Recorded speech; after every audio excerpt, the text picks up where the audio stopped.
बिस्मिल्लाहिर्रहमानिर्रहीम। अस्सलामुअलैकुम एवरीवन, कैसे हैं आप सब। मैं बिल्कुल ठीक हूँ। और आज हम एक बहुत मज़े की रेसिपी बनाने लगे हैं करेले और चना दाल की, जो बहुत झटपट बन जाएगी और बहुत सिंपल है। सबसे पहले मैंने करेले ले लिए हैं, उनको मैं ऑयल में अच्छे से फ्राई कर लूँगी। और मैंने करेलों को आधे घंटे के लिए नमक लगा के धूप में भी छोड़ दिया था। ठीक है, आप लोगों ने ये स्टेप भी ज़रूर करना है।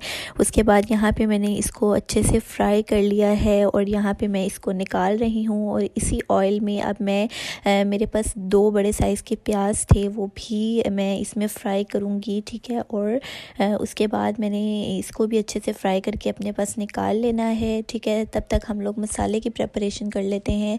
हाफ़ कप ऑफ ऑयल में मैंने 2 प्याज लिए हैं। ठीक है, इसको मैं अच्छे से फ्राई करूँगी ताकि इसका खूबसूरत सा गोल्डन ब्राउन कलर आ जाए। और यहाँ पे आप देख सकते हैं कि मैंने प्याज की क्वांटिटी ज़्यादा ली है, क्योंकि इस रेसिपी में प्याज ज़्यादा डलते हैं। अब यहाँ पे हमारा जो प्याज है वो ब्राउन हो गया, तो मैंने थोड़ा सा पानी डाल दिया। उसके साथ ही मैंने इसमें 2 टमाटर ऐड किए हैं और साथ 1 टेबलस्पून मैंने इसमें गार्लिक पेस्ट ऐड कर दिया है। ठीक है, इसको मैं थोड़ा सा पकाऊंगी, ठीक है, ताकि थोड़ा सा कुक हो जाए। और इसमें मैंने थोड़ा सा पानी ऐड कर दिया है और इसके साथ ही मैं इसमें तमाम स्पाइसेस ऐड कर दूँगी।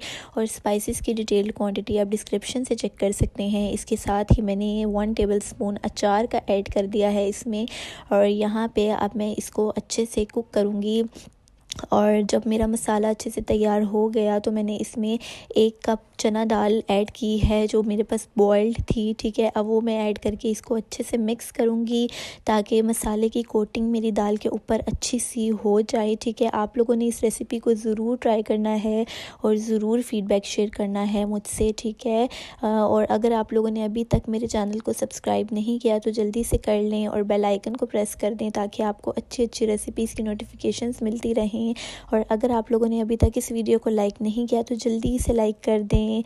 जब तक मैंने दाल में 1 कप पानी डाला है और मैं इसके लिड को, प्रेशर कुकर की लिड को तकरीबन 5 से 7 मिनट तक पकाऊंगी। और 7 मिनट बाद आप देख सकते हैं मैंने इसमें फ्राइड करेले और जो फ्राइड प्याज थे मैंने अलग से जो फ्राई करके रखे हुए थे वो मैंने इसमें ऐड कर दिए। 3 ग्रीन चिलीज़ ऐड की हैं। और यहाँ पे जो 3 मिनट बाद इसको पकाने के जो मेरी रेसिपी है वो बिल्कुल तैयार हो चुकी है। ये रही इस रेसिपी की फ़ाइनल लुक। उम्मीद है आप लोगों को ये बहुत ज़्यादा पसंद आएगी और आप लोग अपने घर में इसको ज़रूर ट्राई करेंगे और मुझसे ज़रूर फ़ीडबैक शेयर करेंगे। Thank you for watching. Like, subscribe and share with your friends and family and don't forget to hit the bell icon.